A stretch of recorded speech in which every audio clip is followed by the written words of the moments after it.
Why does succession planning matter? I'm curious for what your thoughts. Just in the chat, tell me, why does succession planning matter? Why does it matter in your organization? Why does it matter to you? Anybody? I'd love to know your thoughts. I'll give you a second to answer before I continue.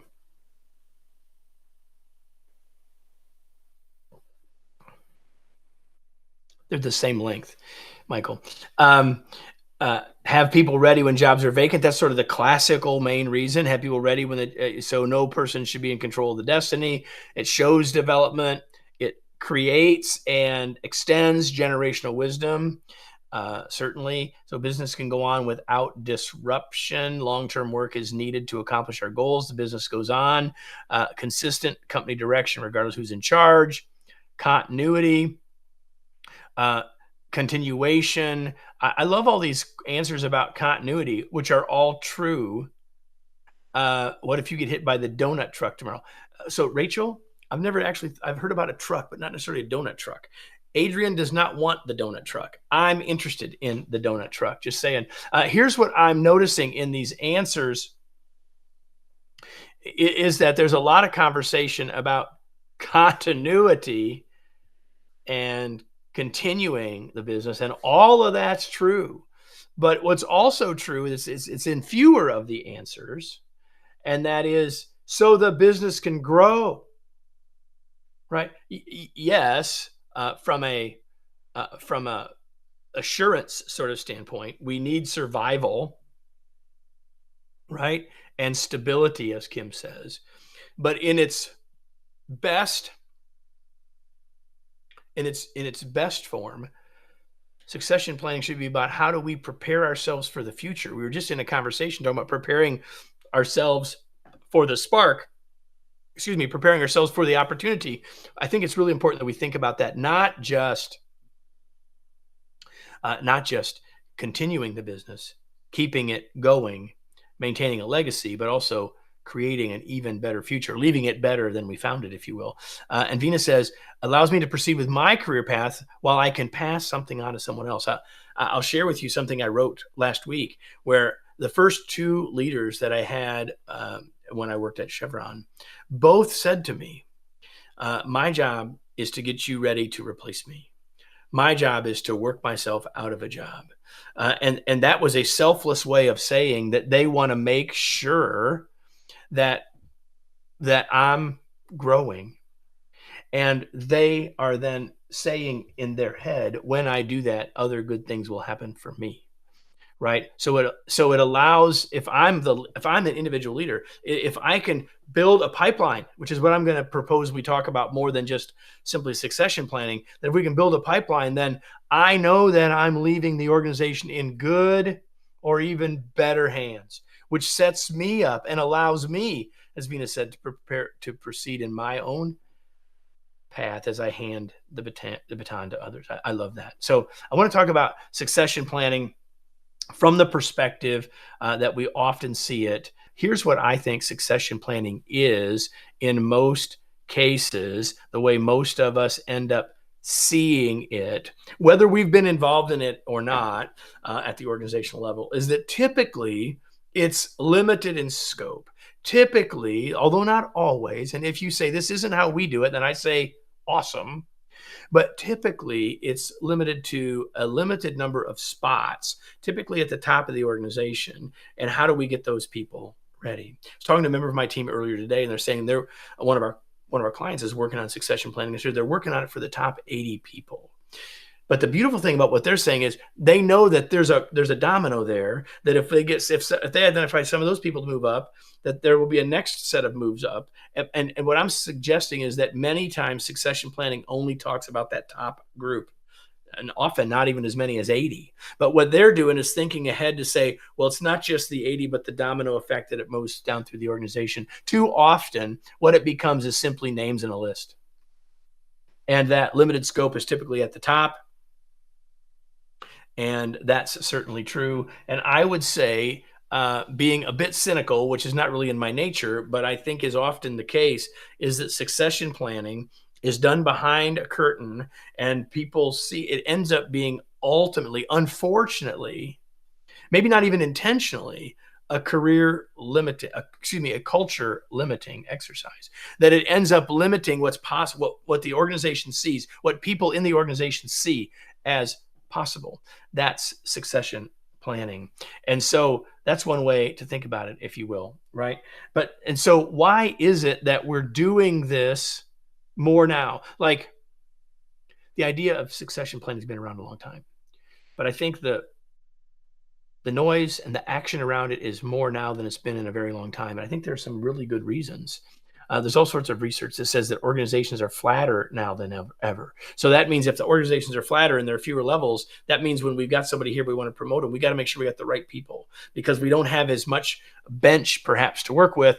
And so we really need those people to be ready. So flatter organizations, we've got experience drain. Maybe you've got some challenges with retention, but many organizations, as time goes on, we got a lot of people that have the hair the color of Kevin, that are choosing to retire, like in the next 5 years, apparently. But my point is that, organizations are starting to experience this experience drain. And so, or they're anticipating it. For all the reasons you guys gave, we got to make sure we keep this in line so that we don't crater the organization. Millennials are the group that's now coming to the fore, and I don't like to use these terms with any sort of derision, just as a descriptor in this case. The millennials are coming to the fore as the group that will be in that senior leadership. Yeah, my hair isn't that color, so maybe I can't retire. I won't say any more about that. My wife's isn't that color either. And just saying, Donna. There's all sorts of changes going on in the world. We've been talking about uncertainty over the last couple of days. I'm going to talk about it more tomorrow afternoon. Like, there's changes in technology, there's changes in expectations, there's changes in all sorts of stuff, right? And I think most of us would say that change is coming as fast or maybe faster than ever. And given all of that, we sort of know that not only do we need succession planning, but we need to be developing our leaders, right?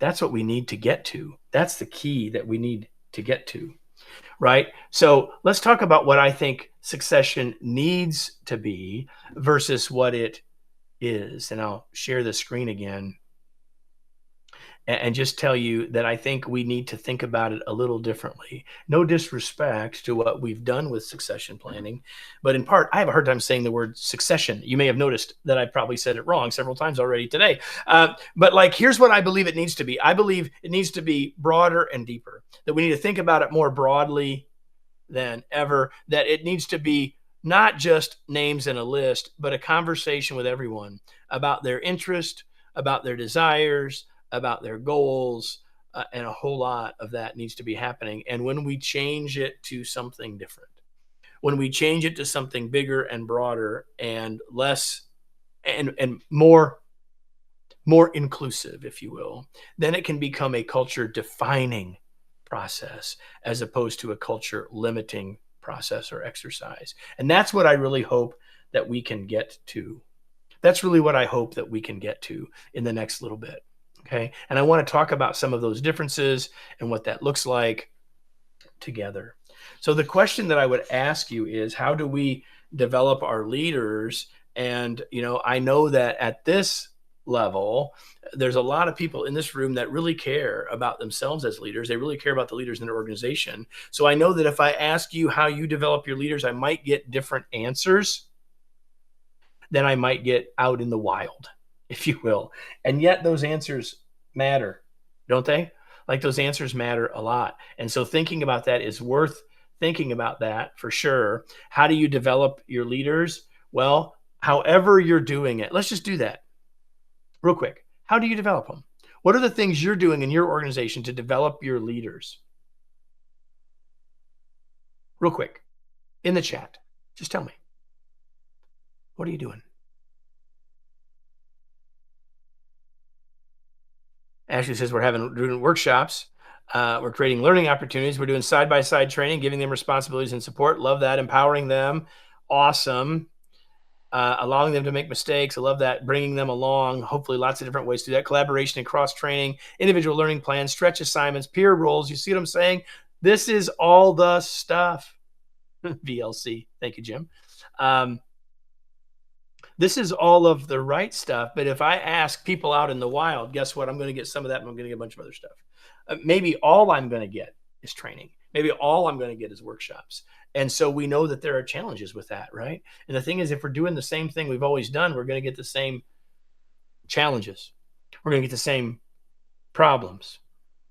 The question, Moxie, is, are we dancing and playing guitars during VLC? That's the question. I don't have the answer to that. If that's the case, then I want to bring you on camera on Thursday. Just saying. Okay. I want to ask you a question, and this is going to seem like an aside, but I promise that it's not. So, Beth says, are anyone willing to share their mentoring programs with me? You might be able to do that here. Also, if you're in the LinkedIn group, and I bet Marissa can find the link to the LinkedIn group and put it there, that'd be a place where you could connect with people as well. And we would certainly be happy to help you on that. I've been dancing every 15 minutes for 2 to 3 minutes. I love that. Okay. So I want you to consider something with me. I'm going to show you a list of things. I want you to think about, I mentioned earlier, if in the last session, that if you owned NVIDIA stock, that you'd be interested in that book, and a bit tongue in cheek, but not really totally. And I would say to you this, that if you think about your investments for retirement, I know 5 years from now, that if your investment model looked like this, if you had vague or undefined desired outcomes, or you didn't have any measurements, or you had the wrong measurements, but you kept investing anyway, because you know you're supposed to. The question is that investment model, your retirement investment, is that going to work? Is that a very good process? And most of us would say, well, no, that's a bad process. Like, that's not what it should look like. Hopefully you've got some clearly defined goals and timelines and benchmarks. You've got the right measures. You're looking at things from a long-term perspective. You're doing all the right things. You got experts helping you, and you're not just keep doing it even though you're losing all your money. Like, this is a bad investment model, and yet I would suggest to you, I would propose to you, that this is how most organizations are investing in their leaders. They don't really know what their outcomes are. They're not super clear on what the expectations of leaders are, and so what they're doing to get them there, whether that's workshops or training or side-by-sides or mentoring or coaching or all individual learning plans, all the stuff you talked about. Like, for the most part, if we're doing the high-level stuff, we just know we need to do some. We're not really measuring stuff, or we're not measuring it very well, or we don't know what it's going to look like, but we keep investing because we know we ought to do some leadership development stuff. On the other hand, if things get tight or tough, it's the first thing to go. So I'm suggesting that that's not a, really great investment model. And yet I would suggest to you that that's the model that most of us are using in our organizations around developing our leaders. And oh, by the way, in many cases, we see all of that's not working all that great in many cases as being disconnected from this succession planning thing that's for this few number of people for a few jobs, and what we might be doing for those people or for the high potential people might be different than what we're doing for everybody else. And so there's a disconnect there. If we are doing something different, the question would be, why are we doing something different? It's worth us, I think, noting all of that. So there are mistakes that people make, and maybe Jill says, we are just growing, but not growing smartly. So maybe some of the mistakes that I have on this slide would be the things that might resonate with some of you. And I'm not saying any of these things to pick on us, but rather to acknowledge that maybe there's some things we're doing that aren't going so well. One of the things that we end up doing is we do what I call spray and pray. We're going to give some training to everybody. And we're going to give to everybody, and we're going to hope some people get it, and it works for some people. And here's what I see happening with the spray and pray method. It's a little bit like And I'm not really. Even though I own golf clubs, I'm not a golfer. It's a lot of what I hear about people who golf. Like, I really don't do it very well. I really shouldn't keep doing it. But then every once in a while, I have a really good shot. And so that's what takes me back to the course. And the spray and pray model, carpet bombing, Adrian calls it in the marketing world, is it doesn't work very well. It's not very, but every once in a while we get a couple good results and it keeps us coming back to the well. But our overall return on investment, not all that high. And the another mistake we make is we keep changing approaches, or we're looking for the magic bullet. And it's the looking for the magic bullet that keeps us changing approaches. Right. Um, and our strategy ends up being hoping and wishing. Like, we're hoping, we did some spray and pray, and a few people kind of caught on, and few people kind of got on fire. It's kind of people that are here, and they end up doing some stuff on their own. And we sort of hope and wish that enough of those people come along, enough of those people sort of do it largely on their own, that we will be okay. Hoping and wishing, not usually very good strategy. And sometimes we just make a pick, and sometimes we just resign ourselves to the fact that maybe this isn't going to work. So we give up.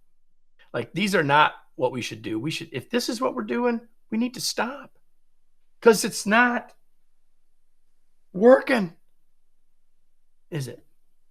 It's not working. So let's not do what's not working. Let's not replicate what others are finding to not be very successful. And so what I want to do is help us change our thought from simply doing succession planning to building a leadership pipeline. And what would that really look like? And what I would suggest to you, that starts with having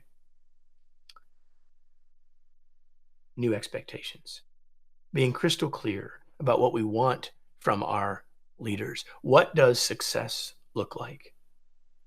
Earlier today, one of our guests said that, what leaders need to get really good at is setting priorities, and most aren't. And I smiled and laughed.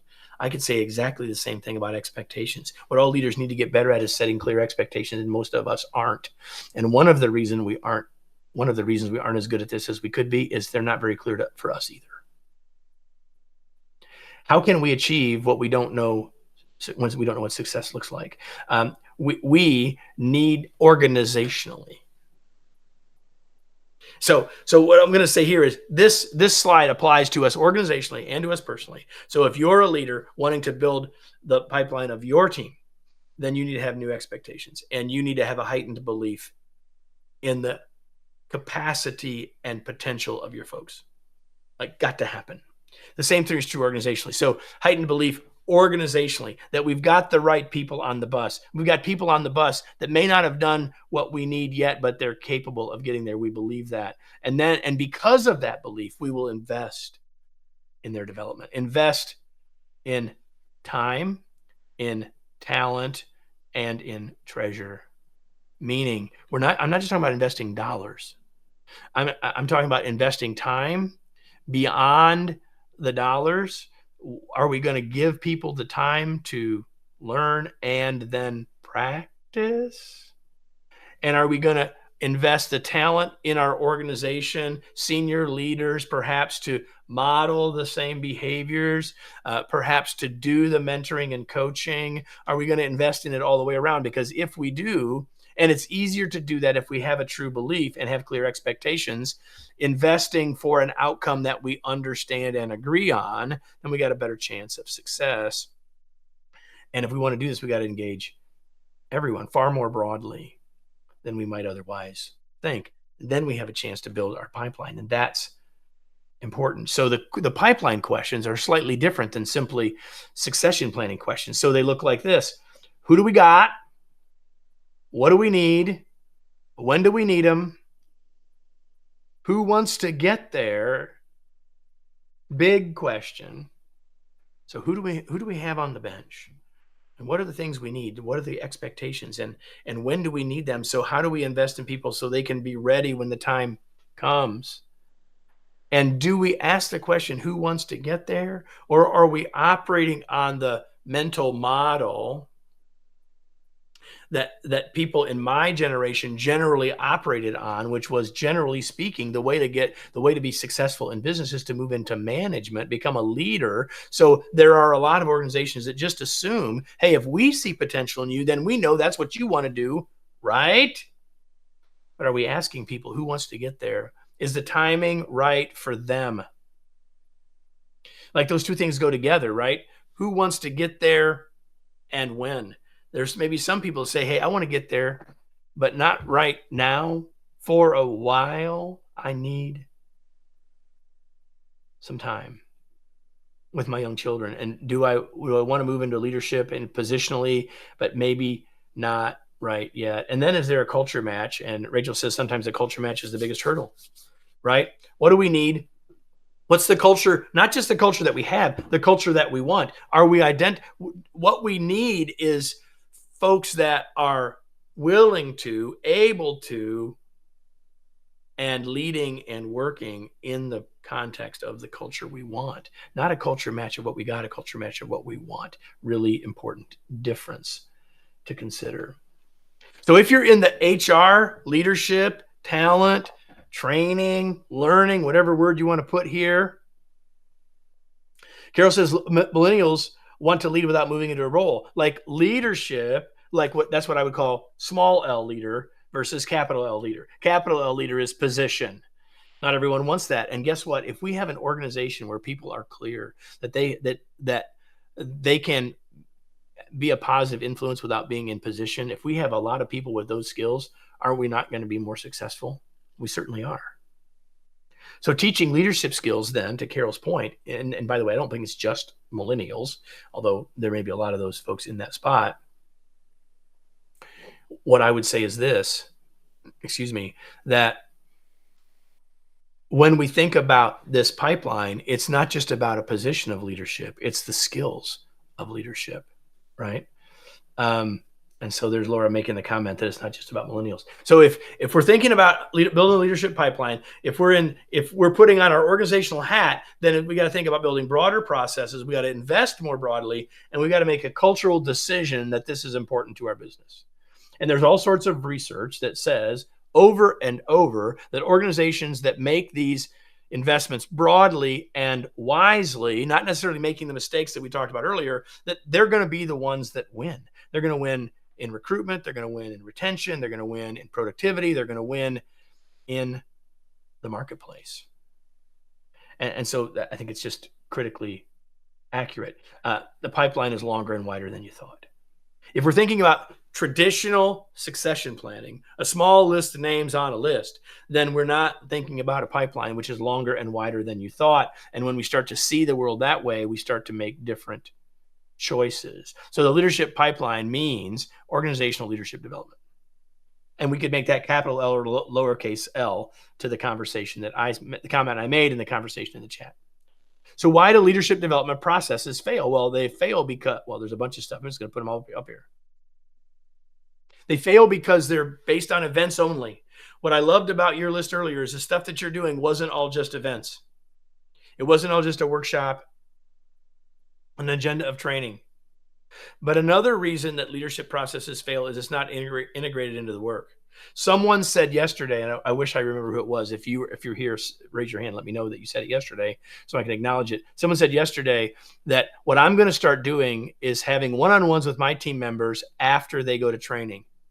Yes, because as the leader, you can then help people integrate what they learned into the real world. You can help it go from a skill that they learned that they might even be excited about, then translate that into a new habit and behaviors in the workplace. And leadership development processes fail because senior management's not involved. And that could mean they're not involved in attending, and it could mean they're not involved in participating in delivery in some way, shape, or form. And Vicki, you're 100%. The one-on-one before the training says, here's why this matters. Here's why you're getting the chance to go. And it's an opportunity for you, 100%. And leadership development processes, because we handpick the few people and they're the ones that get to go. It's not broadly enough applied. And another mistake that people make, and you might be surprised that I'm going to say this, given that you know the kinds of things that we deliver for clients. A mistake is that it's completely outsourced. To just hand it off to someone, however good, however interested, however whatever level of integrity and credibility and stuff that they have, if the organization isn't invested in it, not just in their dollars, but in their time and talent, if it's completely outsourced, it probably won't be as successful. Right? So I said it yesterday.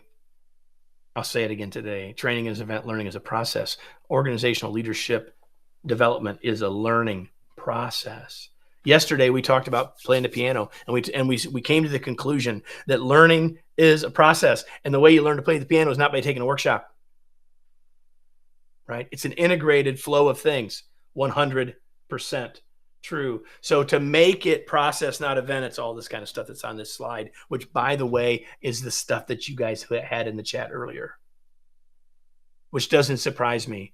But trust me, in a random room of folks, it wouldn't have looked like that list. Like many of you, at least collectively, you guys get this. You see this stuff. I don't need to go through this list. It's not my goal right now. But to recognize that the more of these things that we create in terms of learning process, the better chance we have of making it happen. Right? Rachel, lots of lessons, lots of practice, and many mistakes. 100%. And here's the thing. This looks like a lot of work, but you can't afford not to do it. And I don't believe you can completely delegate it. The organization needs to be involved in it one way. So organization can't delegate it externally. An organization can't say that's just the role of senior leaders, or they can't just say that's just the role of the frontline leaders. Like, everyone's got a stake. Everyone's got a role. Everyone needs to play their role. And I said earlier that there are some stuff that is the organizational side of this, but let's get really clear about what you can do as an individual leader. Because some of you are sitting here saying, man, I wish someone in our HR department was senior leadership, talent, whatever, was listening to this conversation. Well, you can make sure that they get access to it, right? Or you can talk to us about how we can have that conversation with them. But I'm talking to you individually. If you're sitting there thinking, man, I wish someone else should see this, stop. And I want you to think about what you can do about this, regardless of what happens in the rest of the organization, because there's a pipeline that's around you too. And it isn't necessarily just your team, but all of those that you have the chance to influence. So the thing that I would say is take personal responsibility, because it can and does belong to you too. And you can set expectations of folks that, hey, being successful on this team is more than just doing the work. And we can be an example of what we would like to see in others, because they're paying attention to us. So hopefully what they're paying attention to is what we want them to follow. And we can believe in them and show our belief in them. So do you see their potential? And if you see it, are you sharing it with them? Are you entrusting them with opportunities? Are you doing all those kinds of things? I love that. And are we engaging them? Are we helping them be accountable for their own growth? We see it in them. Are we helping them? Are we encouraging them? Are we showing them when they're doing it well, or even if they've made a mistake, how they're making progress? And then, are we finding opportunities for them? And you may say, well, I can't, I don't set up the project teams. Well, can you build a little chance for someone on your team or a couple people on your team to work on something that we've needed to do that no one gets around to, that gives the people a chance to practice some leadership skills? Can we have someone on our team get some experience by going to meetings to replace us, maybe to represent our team? Like, there's 100 ways that you can find and create opportunities for your folks if you look for them. And it's all those little things that start to move the needle, all starting with clear expectations. Okay. Our website over the years has evolved and changed, and we're going to make some more changes to it again. This phrase, something that I wrote a long time ago, used to be on our website. I don't think it is now. Doesn't mean it's not true. This is what I believe. I believe that extraordinary potential exists in all of us. With the right environment, resources, skills, and knowledge, ordinary people can produce extraordinary results. I believe this in my heart. Now, read it again. With the right environment, resources, skills, and knowledge, ordinary people can produce extraordinary results. That's your leadership pipeline. And hopefully we can think about that organizationally. But even if we don't, we're only thinking about it for our folks. It's a powerful idea. And if you believe this, and if you lead from this belief, you will lead differently. And guess what else? You'll be building a leadership pipeline. You'll be building a leadership pipeline. That's what you'll be doing, right? So here's the thing. If your organization has some stuff already, great. What does your process have? What's it missing? What's it include? Like a little backing up and looking at that is worthwhile. And if your organization, if you've got something you want to improve it, like what are the needs? Where are we missing some stuff? Where could we make it a little bit better? And then spend some time working on it. Work on making it better. If it's important, then why don't we work to improve it? And you know what? While I said you shouldn't completely delegate it, you do probably need some help. Like there are people like us, it could be others that you trust that have credibility and have expertise and have intellectual property that could help you see what you need to fill in the gaps and maybe fill some of those gaps in for you. That's the way to go. So there are 4 things I think you can do as we start to wrap this up. I hope, whether this is an organizational message or an individual message, that you think about your people in this new light. Because once we change our lens, once we change our mindset, we have the chance to change our behaviors. Learn about what their goals and aspirations are. Find out who's ready, who wants it, who even really understands what it means. Some people think they want it, but when they see what it really means, maybe they don't. And others just say, never thought I wanted that. But when I understand what the true expectations are and how I can have an impact, then maybe I do. And then make the decision to support them. And lastly, think about this as process. If you do these 4 things, then you're absolutely heading in the right direction. There's some ways that we can help you. They've been left up here. Some of you may know about our work in From Bud to Boss. Somewhere I have a copy of the Bud to Boss book. Here it is. And we've done a tremendous amount of work helping new and frontline leaders over the last 15 years or so. And we have a tremendous amount of ways that we can help in that area. So if part of building that pipeline is helping people think about what does it look like to get ready to lead, or how do I lead more successfully? I've just gotten the role. There you have it. So that's maybe worth thinking about. And those are some things there for you to consider.